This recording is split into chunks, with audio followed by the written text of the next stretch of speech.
YCP అధినేత జగన్ పర్యటన నేపథ్యంలో తిరుపతిలో కూటమి నేతలు సమావేశమయ్యారు. ఈ నేపథ్యంలో జగన్ హిందువుల మనోభావాలు గౌరవించాలని డిక్లరేషన్ ఇవ్వాలని తీర్మానం చేశారు.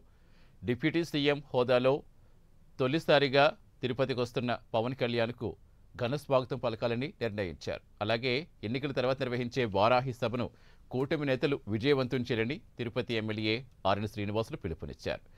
గత అనుభవాలు దృష్టిలో పెట్టుకుని ప్రతి ఒక్కరూ శాంతియుతంగా నిరసన తెలపాలని తీర్మానించారు. ప్రతి కూడల్లో ప్లకార్డ్స్ ప్రదర్శించాలని కూటమి నేతలు నిర్ణయించారు.